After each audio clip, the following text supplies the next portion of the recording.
Hello and welcome to the CFA Society Cyprus podcast.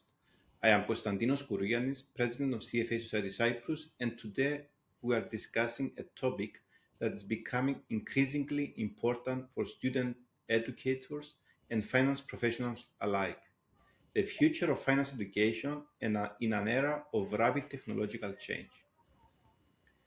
Finance education is evolving faster than ever. Artificial intelligence, digital transformation, changing employer expectations, and new learning models are reshaping how finance is taught and what students need to succeed in tomorrow's workplace. To help us explore these important developments, I am delighted to welcome Dr. Svetlana Sapuric, Associate Professor of Finance at the University of Nicosia. Dr. Sapuric brings extensive experience in finance education and research. She has been a very important partner of CFA Society Cyprus as faculty advisor of the University of Nicosia team in the CFA Institute Research Challenge, as well as a key person through the process and affiliation of the university with the CFA Institute. Svetlana, welcome to the podcast. It's a pleasure to have you with us today. Thank you. Thank you. Greetings to everyone. Costantino, thank you very much for inviting me. It's a pleasure. And I'm looking forward to brainstorm with you together a topic that is very, very popular nowadays, a hot topic in academia and in finance. Thank you very much, Svetlana, for accepting our invitation. The pleasure is, of course, ours. So let's begin with the big picture. Finance education is evolving rapidly due to technological innovation, changing industry demands, and new ways of learning. From your perspective, what are the biggest forces reshaping finance education today, and what role is artificial intelligence, particularly generative AI, playing in this transformation? Thank you, Costantino. It's a nice sort of intro question. Things are definitely evolving. They're changing. I have been teaching. I've been in academia for the past 20 years or so. Things definitely have changed and evolved, and it's a nice thing. It's not something. It's a challenge, obviously, but it's not something to shy away from or to run away from. So things always do change and evolve in all areas, finance as well. Education. I mean, in terms of education, things have been changing as well. Technology and data are one of the things for sure that is being included more and more in the finance education. And it's no longer, finance is no longer just about numbers, statements, valuation models, portfolio theory, management, or so on. More and more technology data are being incorporated into the curriculum. In other words, coding, automation, AI, data analytics. We are seeing that more of our courses, more of our degrees that are including data analytic type of courses. So yes, for sure, a finance undergraduate or any graduate student, will need to know to understand obviously Excel and how to use it. That's a given in valuation, but it also in line as well, data analytics, how to use AI, any other programming tools, perhaps Python, Stata. The important bit is responsibly, how to actually use these responsibly and how they're actually used in the market. So it's important that students are able to integrate, once they graduate, that they're able to integrate this topic within their core curricula.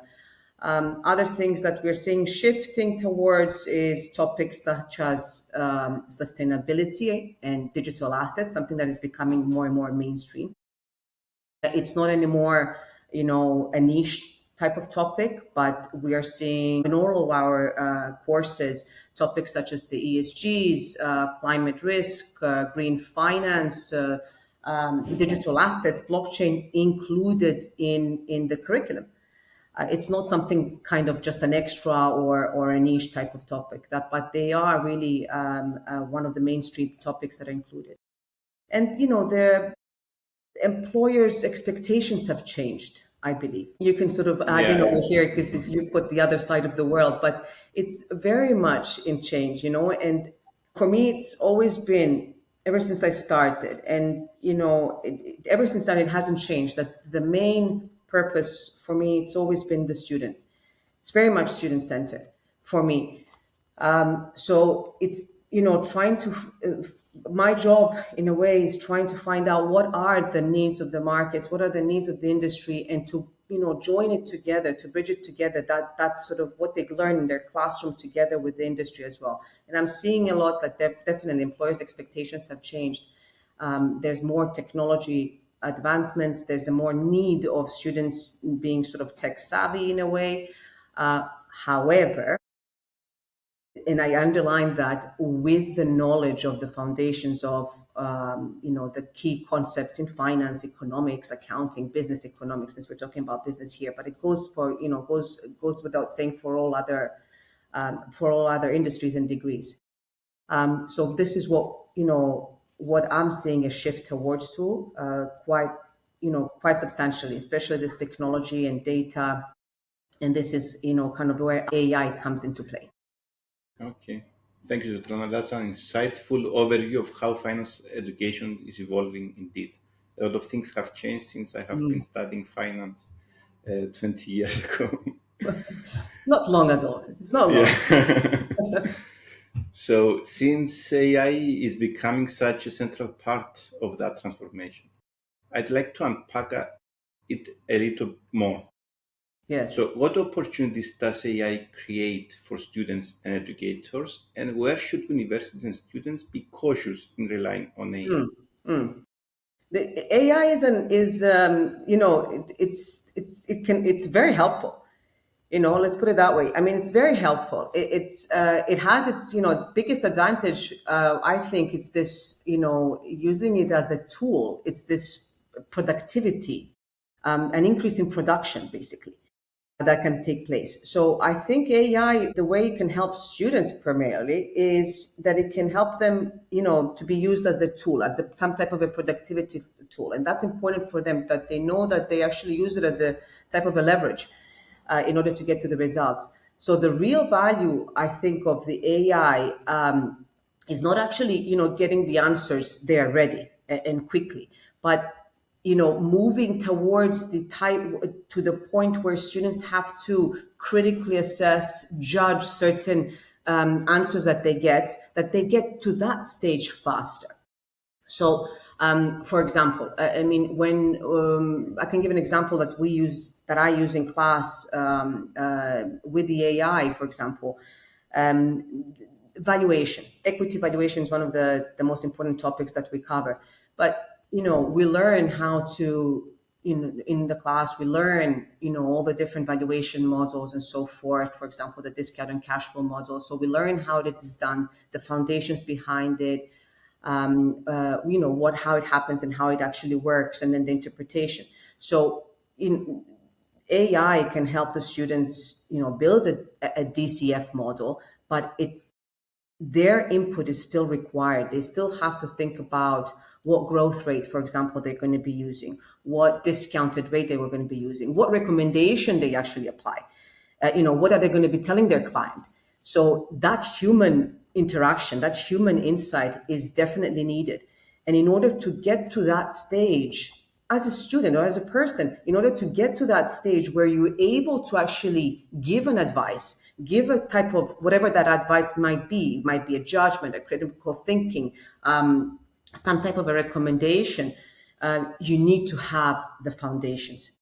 Yeah, and So basically AI is doing the groundwork for you, and you have more time for the interpretation of the results and also to make the right assumptions, because the results of your models depend on how good are your assumptions in the end.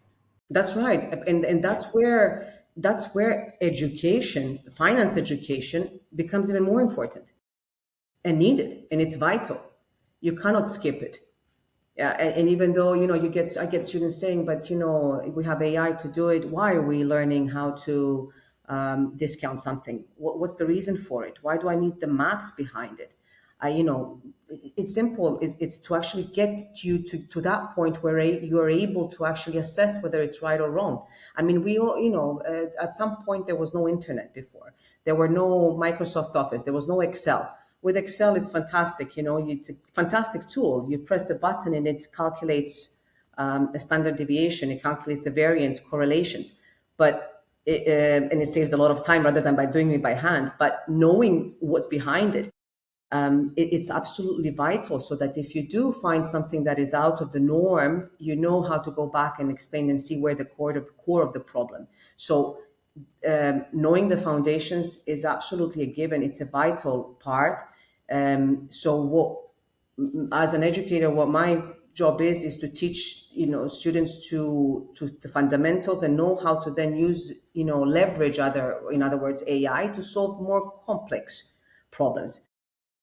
So I think this is the biggest opportunity that AI can give. I mean, AI definitely also can be used as some type of a tool of like a personal tutor type of tool, and that is also pretty helpful. And I think that helps everyone, all of us. It doesn't have to be a student. It can be better. It can be better prepare us for finance jobs. If I think there was actually, you correct me if I'm wrong, there was a CFA Institute had reported that I don't remember when this was, but there was a survey that was done that 70% of employers say that they kind of needed more training when it comes to we're asking for more training when it comes to AI and positions, using AI within their position. So more training and upskilling was needed. So that's a nice thing, that if we are able to bridge that, from academia, that a student has those foundations and then is able to build on them and use the AI together with it, it will kind of tick the box in what's needed in the industry tomorrow. When they start Definitely, the CFA Institute, AI is something very important that is examined by the CFA Institute and will affect the curriculum of the CFA program. But sure. I believe the thoughts are aligned that the fundamentals still remain very important in finance, and this will not change. Absolutely, for sure.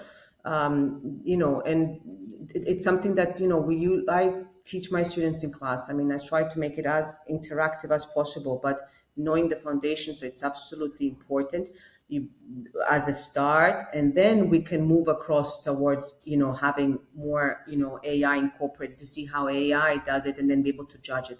So for educators, in terms of an opportunity, it helps us move beyond the formula so that the students are able to then, use their interpretation skills in a much, much better way. Critical thinking, professional judgment, human skills, human type of interaction skills. And then the second part of your question, I almost missed that one, which is a very, very important one. The risks of it, where we should be actually, more cautious. Am I right? Is that what you mean? Yes, where should be cautious, where people, students, and universities should be cautious and relying on in AI. Yeah. Simply, we kind of need to know, students need to know that the answers that they're getting from AI are, reasonable, that they're correct. I mean, AI is, has issues, can produce inaccurate answers. They can have hallucinations. Then AI answers can be quite convincing at times. I mean, a majority of the times when they're given, not to take it as a given. And that's what we're trying to teach the students, that they go back and they check it, that the prompts that they ask the AI are thought of behind. So some of these answers that the AI can give can be quite convincing, and yet they can be wrong. So it's something that students definitely need to be cautious about. Before ChatGPT came out, 2000, when was it? About 2022, something. Yeah, I think so. Yes. Yeah. So, well, the assignments of students, I'll tell you from my experience, the differences in assignments before and after 2022, if I'm not mistaken, that's when ChatGPT came about, are huge. I mean, they were different. Yes. All of a sudden, after 2022, after ChatGPT, the assignments all produced fantastic sort of grammar. It was fantastic, structure of these assignments. they were all referencing research papers, which was something that never happened before. I would never, very rarely that I would get an assignment from a student that was, referencing some paper according to certain articles and according to certain results from journals. So all of a sudden, everyone started to reference this, and they were wrong. Majority of them were actually wrong. If you went back to see the reference, check the reference, they were actually wrong. So it's something that What do you mean they were wrong? I mean, the papers didn't exist? It didn't exist. Oh, okay. The reference, it didn't exist. But even nowadays, AI obviously, improves and it becomes better and better. References do exist, but there are a lot of times when certain statements are made that AI claims that certain journals or certain papers, articles, authors have done something is not actually the case. So you will have to go back, not take it as a granted, and go back and actually go into these, let's say, journal papers to check, in fact, whether this is the actual result of that paper, if that makes sense. Yeah. Yes, that makes sense. And then also, Constantino, there's the issue of ethics. It's very important, I think, ethics.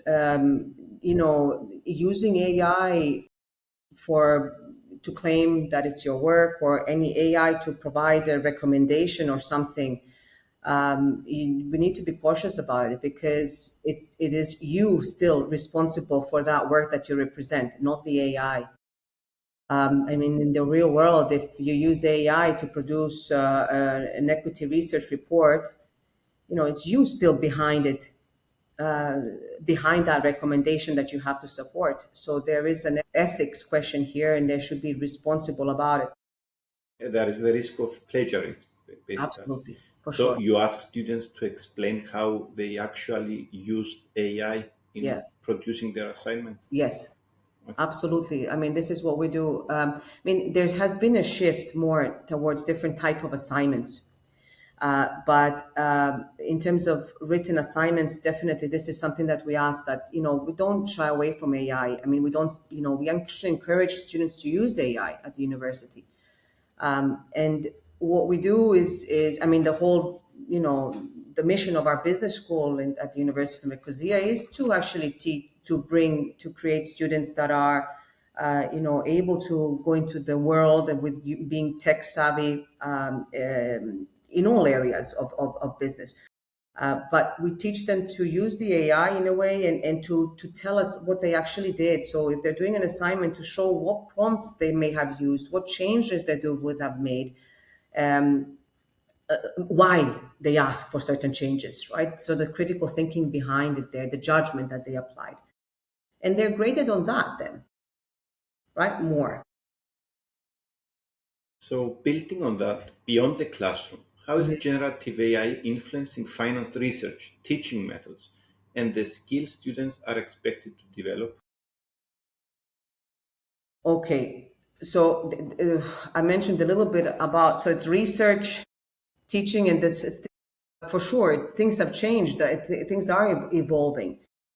Not to a great extent. I don't want to say that it's completely different. It is not. It's again, AI, is a tool that we can all use that will help us, to be more productive. In terms of research, like I mentioned, it has helped a lot with, obviously, time. What AI can do, there are, programs, there are AI tools that can help with summarizing of literature reviews, coding. So it can basically summarize papers. It can generate code in different programs, Python, Stata, R. It can correct language, for sure. So it can, in other words, it can make the research process much more quicker, efficient, especially for an early stage of the whole research process. One nice example that I'm using is SciSpace. It's a program, an AI program that it's like a research and assistant in a way. So it helps sort of synthesize all the papers or the articles, the journals, the manuscripts that you have, and extract from there, extrapolate, in other words, the results, the abstracts, and so forth, that you can then later on then do the core research on it and the analysis. But again, it's very important to go back and check if in fact this is the case. And it's very important to do that. Because at the end of the day, it's your name online, and it's not an AI producing that research paper, it's you. So it's very important that that there is that the researchers actually verify that this is actually the case. Teaching, I think I mentioned it a little bit. We talked about it, but teaching has definitely it's incorporated more, obviously, data analytic type of courses. My classes, my lectures have always been interactive. So they were never sort of just lecture based as they were, 30, 40 years ago, but it's very much, student led and student centered. We do go through foundations, we do go through the core concepts, but always my classes always have a good part of it, if not my majority of it, as an interactive group work type of assignments or case studies that the students work from. So even with that, there are, it's more interactive. Students are able to use AI in the class to do it. We go around, we check the answers. And then even though if they use the AI to certainly answer certain questions, they need to present it and share it with the class. And that's something that what I find is that usually in the beginning, if I kind of split up students in groups and have a case study for each one of the groups, and they have to do certain calculations and so forth, and then present their work. First of all, they're reluctant. They don't want to be taken out of their comfort zone. They want to be there and not mixed with people that they don't know. But what I see after, and it's literally after the first class pretty much that I do this with them, it's the smiles later on. And it's amazing. For me, that's the best thing. It's this interaction that they have between one another, that they learn how to kind of incorporate things, discuss things, even if they have that AI tool helping them there on the side. And that's great. But, they interact together and then they share it with the rest of the class.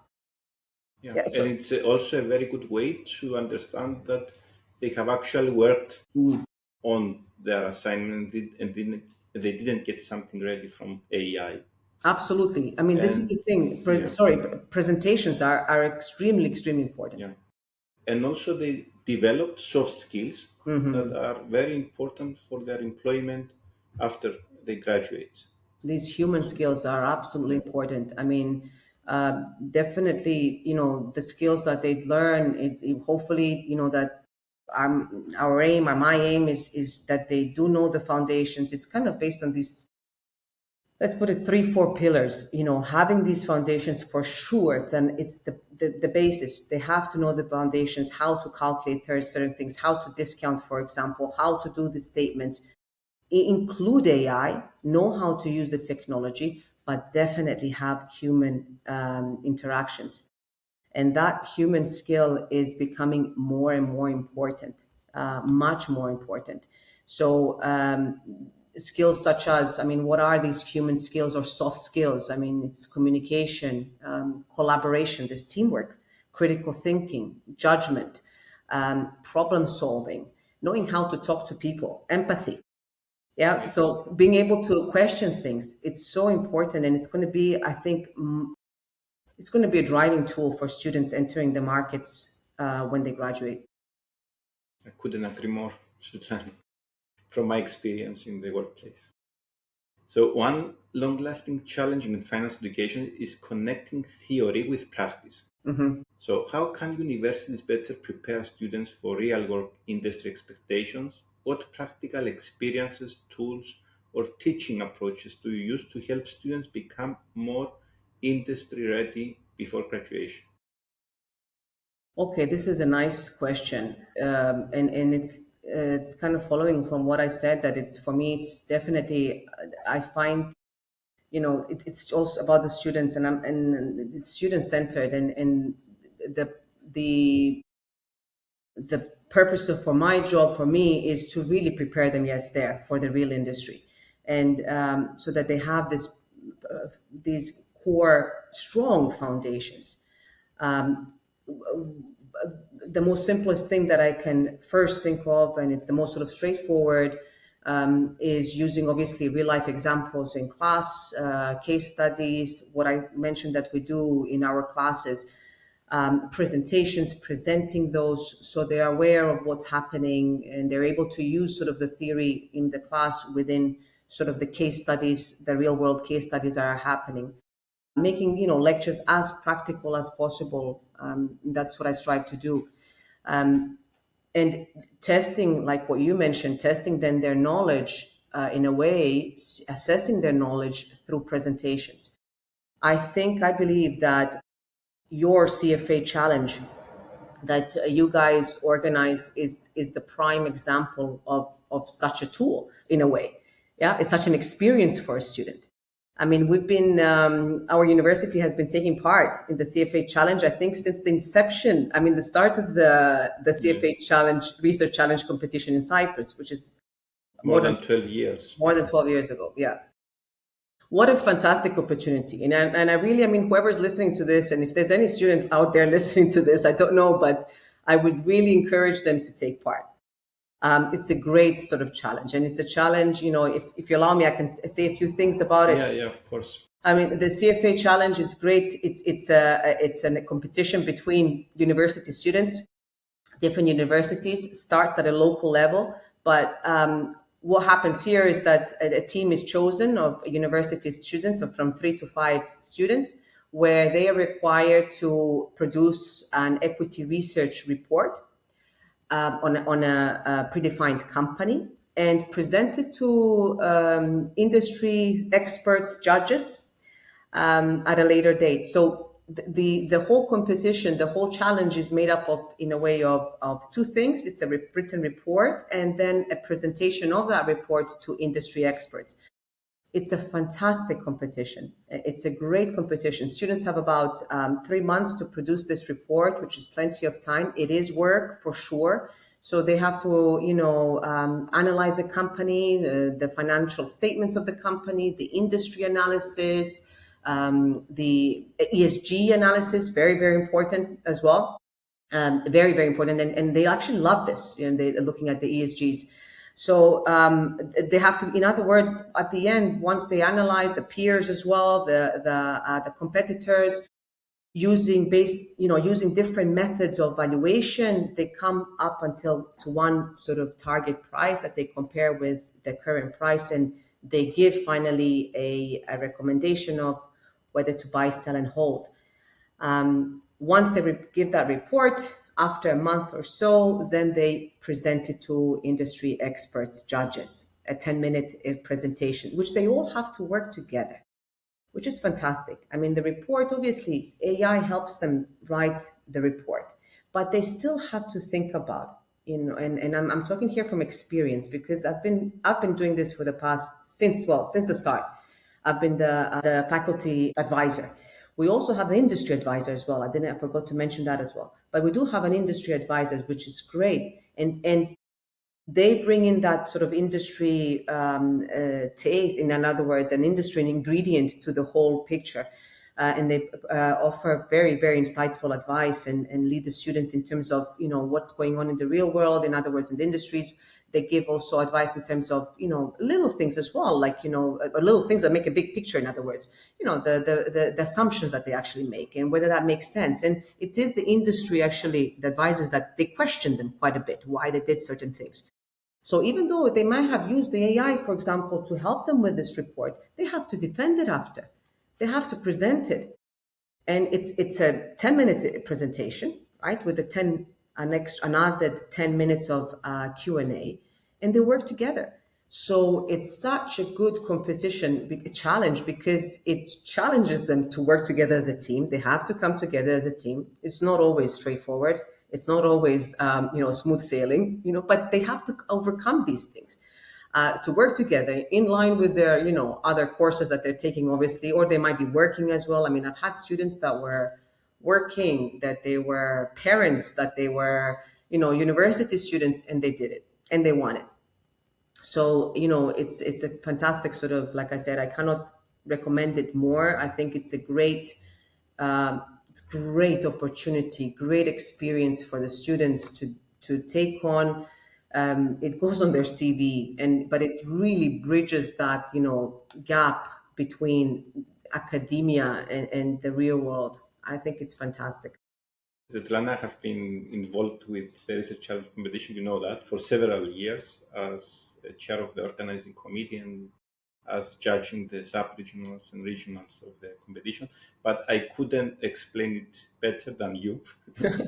So, and this is shows how you and your university embrace this competition. We are very thankful and appreciate your partnership in the Research Challenge competition. If I'm not mistaken, last year you won the competition and you also traveled with your team in Emirates for That's the right. We went to region. Dubai. How Yes, was this experience? amazing, amazing. I mean, what I didn't mention is that whoever wins the local challenge then goes and competes in the regional, and then global and so on.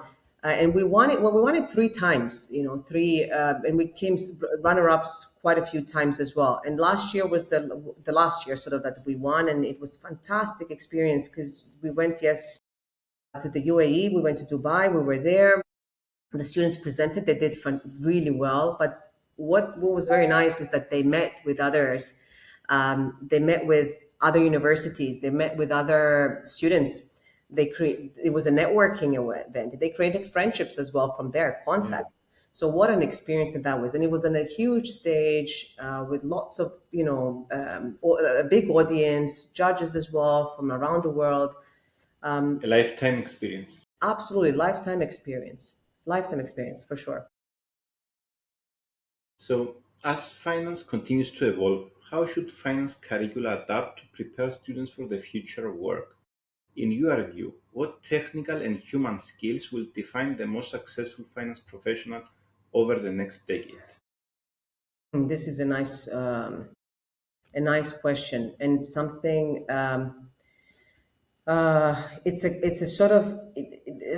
I what I get from a lot of the students is this fear that they will not find jobs when they graduate. With AI, will there be any junior positions? Are there going to be any junior positions? What's going to happen?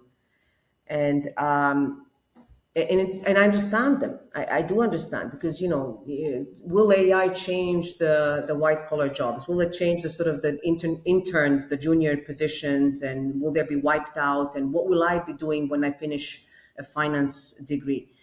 Will there be work for me? And like I said, I understand their fear, I understand their concern.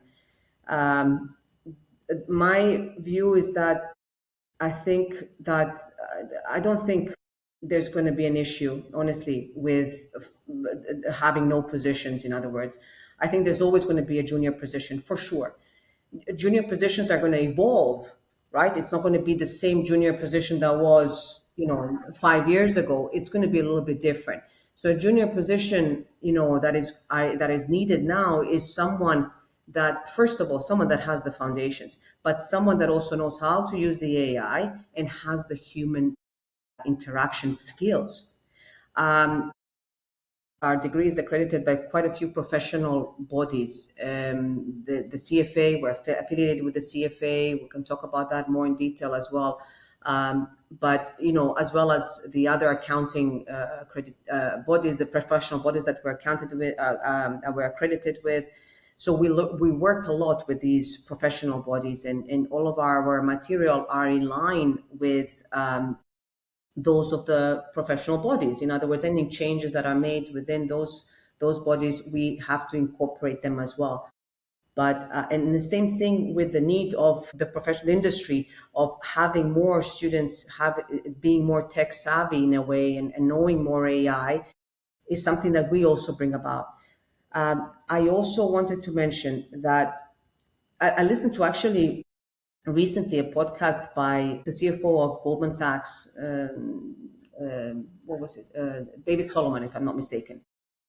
And he did mention that it's definitely a need for definite AI is a given, but it's not something that will actually disturb at all in terms of the employment, whether there will be any positions. It's not going to replace the humans. There is always, and this is what as well he argues, that there is always a need. There is a need for that foundation.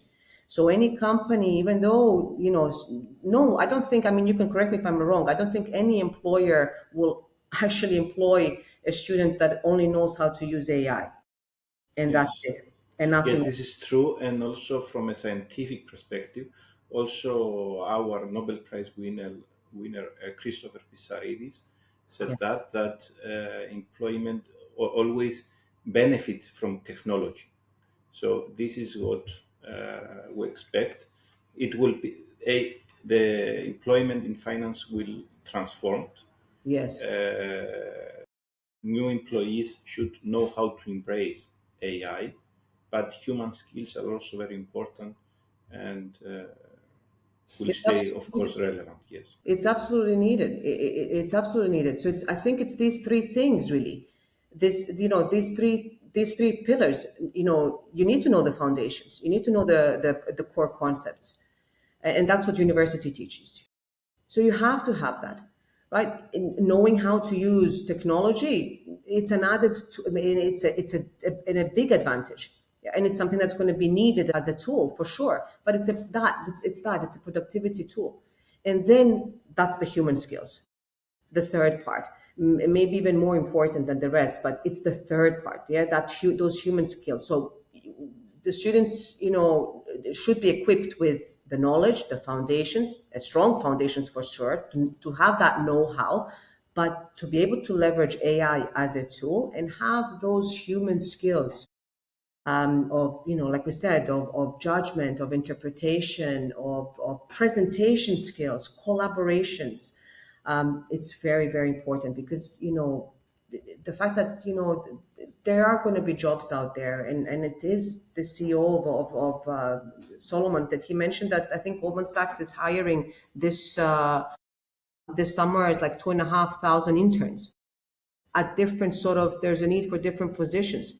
And some of them are, operational, some of them are human centered, some of them are technology positions, but they are hiring. Yes. Yeah. So, it's just something that students need to be aware of. I don't think they need to be scared that there's not going to be a job for them. There will be. They have to just kind of evolve a little bit, add another skill to their CV. So important to give them this comfort, Yes. Yeah. Yeah. not to be stressed. Absolutely. So let's see about the role of professional qualifications. So how do professional qualifications such as the CFA program complement university education in preparing students for careers in finance? How do you see universities and professional bodies working more closely together to better support student development and career readiness? Okay. But we mentioned before, I mentioned that we work in line with a lot of these professional bodies. I mean, the CFA program and the CFA, we are CFA affiliated for 2 years, if not more.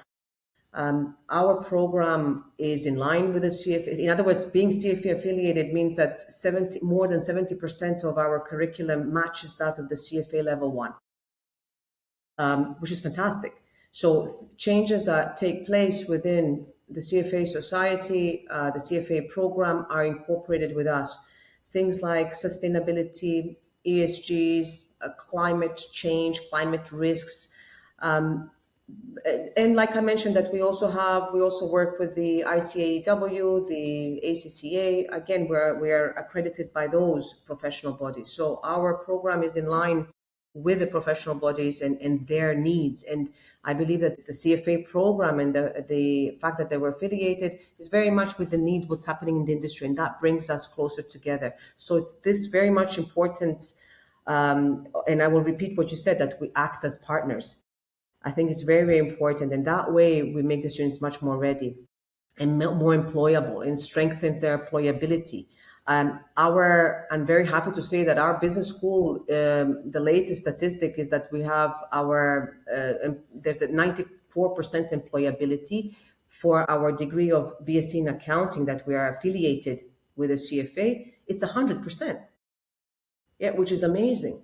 The qualification definitely is not enough. And, employers definitely want those, like we said, those human skills as well, in terms of, data skills, communication skills, teamwork, judgment, awareness, empathy, and so on. Ethical and professional standards is something very important for the CFA program. Absolutely. And I understand that there are also some resources from the CFA universities that are affiliated with the CFA Institute, because this ethical and professional standard is what which creates trust in markets. So can you elaborate a bit on this?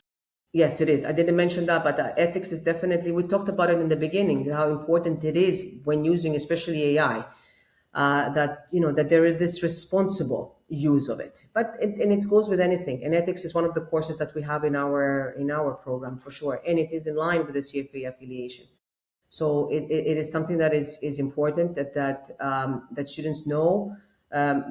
They Ethics is taught within, I think, the second, third year of the undergraduate degree.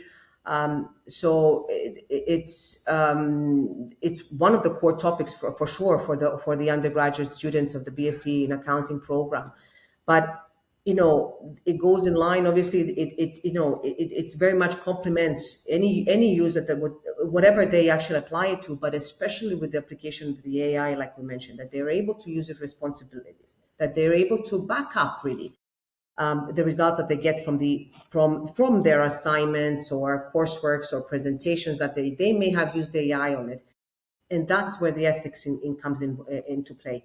And having it kind of I would say, like, with the CFA program, and that with the fact that we are affiliated with them, and it's one of those core topics, it further strengthens really that whole area, and for us to be able to transfer it to the students then. Yes. And so let me also say that our collaboration extends also to the career and to the employment of students. So, for example, for the Research Challenge competition, some important employers that support our competition offer internships to Yes. students participating in the university. And also, let me also mention your career events, in which we participate with a lot of pleasure. And you have a very nice, successful career event. You can speak a bit about this as well. Yeah, I mean, this is kind of where we are working together for sure. We work together over here, but internships are great, fantastic. I mean, it's a fantastic. We can maybe even add that as another pillar for students that they can think about. But internships are great, and the fact that with the CFA challenge, one of the awards is an internship across different finance institutions. It's fantastic. It goes on the CV as well. They really build up on it, the students, and this is where they learn a lot, right? So it's all about this whole learning process and having it much more student-led and interactive. You mentioned as well, yes, exactly. It's the things that we do together, and these students. Yeah, you have the career event specializes in accounting and finance, if I'm not Yes, mistaken. we do. We do. We have the careers days. We have two of them within one academic year. They are, and I can say this, freely with confidence, that they are the most popular ones in our whole university. We get the most interest from companies to take part, and it's always very, very popular with the students as well. And this is where the companies and the students come together in an informal way, right? In an informal area as well as setting, a much more relaxed setting. So, and they're quite very successful. I mean, we've had students hired from the second year of their degrees, which is great, as part-timers, obviously, because they're studying still. But that's fantastic. I mean, when I was a student, that wasn't the case. It was, it was very, very different. But it's a great opportunity again for the students, and it's important to work together, obviously, and we work a lot together with the CFA Society. You guys are always there at our student fairs. The career fairs. They're great, and we try to bring this in, and I'm really grateful that you are in line with that. That you want to bring this, help the students in a way, and you want to make this bridge between us, shorter in a way. That the two worlds, put them together and that they complement each other's. We kind of, I would say, built the foundations, obviously, with the help of the professional bodies in terms of the curricula. So we built the foundations with the students in terms of, what they need, the kind of the core concepts, teach them as well critical thinking, research skills that they can be applying, interpretation, soft skills, and then you guys come in and bring in that market perspective, which is fantastic, right? The professional standards, the ESGs, the ethics, the practical skills that that students need to have, direct links with practitioners, and CFA competition is the prime example. But ways going forward as well are guest lectures, workshops as well. Workshops are great that students appreciate a lot. And workshop can be on different areas such as ethics standards, perhaps, how things are applied, how these are applied actually in the markets, AI, data analytics, how those are actually used within the industry, what models are used, and certain things like that. Right. So these are kind of things that we as partners, and we work together, and I'm sure that it's just going to get even more. I mean, it's going to get better. Yes, and this is why we formalize this partnership through the Alliance for Finance Education, and universities are very important in this alliance. And we had also the career event a few weeks ago, where we had the opportunity to listen to employers directly that support and sponsor the CFA program, which is an important aspect of our growth as a society. That's right. Since we have exceeded recently 300 members, which is That's fantastic. a substantial number, for our country. Very good. Very nice. So, finally, for students entering an increasingly competitive and technology-driven finance job market, Svetlana, what practical advice would you give to help them stand out? Some closing remarks, please. Okay.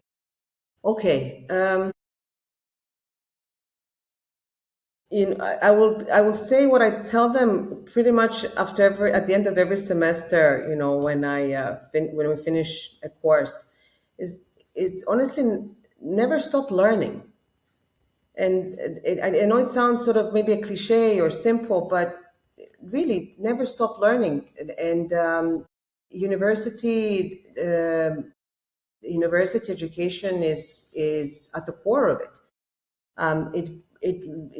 Not wanting to repeat myself, but it's where they build their knowledge, they build their know-how, they build their foundations, where it will help them later on to think out of the box and be more creative.